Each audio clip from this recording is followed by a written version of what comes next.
Hi everyone, and welcome back to Matt's Magic Detail Tech channel. This is my 1995 Toyota Celica ZR in Super Red 4 colour. It's a mixture of original paint and aftermarket respray that's been heavily sanded on the right and left rear quarter panels. The roof is original and just needed a green foam pad, that was it, and this panel has been sanded thoroughly as well. This was hit with my afterburner pad with a DA machine, then my green all-rounder pad after that, and that was it, just with 3D1 and ACA 520 after that. But what I'm doing a video on today is this exterior trim and what I've done to get it to this point. Now, when I got this car this time last year, this trim was basically a flat grey. It had no gloss, it had no depth of colour, it had no richness, and it was covered in water spot etching. Now, to remove this, the first process was obviously to clean the car, wash it with a de-waxing shampoo, traffic film removers, all that sort of thing, get it clean, get it pure.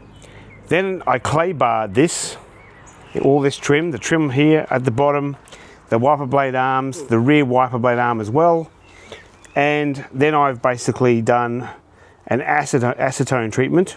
So get a microfiber towel soaking wet in acetone and literally just gently gliding it along here, pulling off all of the water spot etching and just really deep cleaning that trim. And yes, it did make it a bit discoloured or lose a bit of finish, but I was going to rotary polish this anyway afterwards. Once that was done and all of the etching spots were removed, there's a little bit just in there still, just a tad, just around here, but there's hardly any. After that, the process was very aggressive foam pad with very large cells with a combination of Glare 0 and Menzerna Super Finish 3500. You only want to use finishing polishes on exterior trim because some of the ones that are more aggressive will actually pull off all of the layer that can give you the gloss. It pulls off too much carbon black and it discolors it or it can permanently damage it. So I like to use finishing polishes, and for some reason Menzerna just works on trim better than it does on paint. But the Glare 0 is a very interesting product. I've been using it for over 20 odd years, and this basically, consider it a very, very advanced chemical paint and trim and surface cleaner. It will deoxidize things like faded indicator lenses, it will deep clean some windscreen cowlings, and it will deep clean and polish up exterior trim.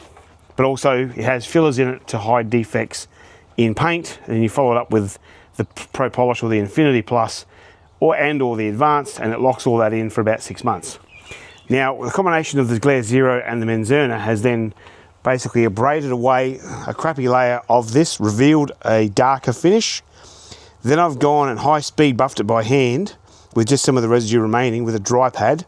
That glosses it up a little bit more. Then you use that pad with a combination of Glare Advanced and Menzerna Super Finish 3500.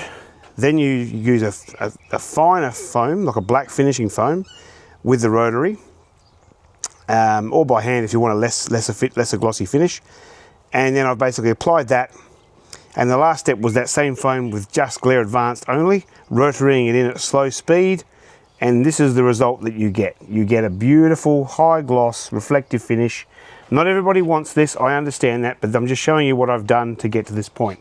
The reason this works and permanently makes the trim like this is because the Glare stuff is basically, consider it a liquid form of natural silica based material. They basically get quartz rock or silica from quartz or whatever it might be, and that's what they claim, and they heat it up and basically make silicate ion, basically like a liquid form of glass. And when you rotary polish it into the surface and you actually work it like a polish and you create some temperature in that surface, it will bond on like cement and it will give you a darker and darker and darker finish, and literally it will just not break down. So you might have to do an initial rotary polishing 3-stage process, then come back maybe a year later, give it a hand rub with just Advanced alone, and you will end up with a situation where you will get this particular finish. And as you can see here, it's very, very reflective, and it just doesn't fade, but it also repels a lot of, water spotting and things like that. This trim here was done with it by hand gently. I didn't go too severe. The trim up here has been done by hand only. I didn't want to go too mental with that one. This is all very, very nice here, as you can see. All been done with a rotary, and you must, if you want maximum results, you must use a rotary. A DA polisher will not give you those same results. You just have to use a rotary, and also to be precise and not be sitting there overhanging onto the paint and working that too hard. So you can also see what the wiper blade arms are like here. Very nice and glossy, and it's now been done a couple of times. It will not fade ever again. So this car gets driven quite a bit, and it just doesn't fade. Now, some cars you do get materials that are different from here to the bottom, like my AU Falcon XR has a different trim here to the top, and it will give you a different look. So if you just want to deep clean it, make it darker and leave it alone, do it by hand, the whole process by hand, with a aggressive foam, a medium foam and a finishing foam, and that is it. If you want to go a bit more extreme and get these glossy sort of piano black finishes, use a rotary. So that's what I had to do first. Now, there may be other ways to prepare these trim pieces to get them even better. Maybe than acetone, perhaps, magic eraser and alcohol. Maybe people are using citrus-based ones. Jack at Urbanity has mentioned doing trim with, I think, a citrus-based delimonene product that might pull off a lot of build-up and crap. That could be useful. I haven't done it myself, but there's also other options. But this is just one main option that I came up with about 20 years ago to do this instead of actually using just dressing that washes off every damn week or 2 weeks or so. It actually fixes the problem. So it's something that by today's standards is a bit of a dinosaur. It's somewhat, the glare products are old technology by today's standards to some degree, but they do work. They are expensive at about 200 bucks a litre, but you will use bugger all. And the main thing to remember with this stuff is it is solvent based. That's how it deep cleans things. You need a solvent-based product to actually, as you're abrading this with a rotary or by hand, using the Menzerna Super Finish 3500 and the glare, you are using abrasives. It needs some solvent in that formulation, which the glare gives you, to break down that carbon black residue, because if you use a water-based one and the pad goes black, it will degloss this trim. It will not give you that poppy, that real rich colour. The water-based ones just get covered in black residue. The foam pad then just deglosses the surface and doesn't work. And trust me, I've tried. I've spent many years developing this, and I'm happy to give it away for free these days because it is old technology. I've made my money out of it, offering this service for about $250 on a car. It's a good probably hour's work. Products are expensive, time consuming as well, about a good hour or maybe more to do all these materials, maybe longer sometimes. But yeah, that's just something that I've decided to do because I don't believe in using stuff that doesn't last. When I was doing detailing, it had to be that whatever I offered, the services worked well. They were very, very good value, and they worked. I wasn't the cheapest guy in town. I was $500 to $3,000 or $4,000 a car. That was before even paint coatings existed. So we're talking about $1,500 to $3,000 for a 3-stage or 4-stage correction, not even including sanding. But that included 2, 3, 4 layers of paint sealant on the paint, the glass and the exterior trim, and even the wheels in some cases.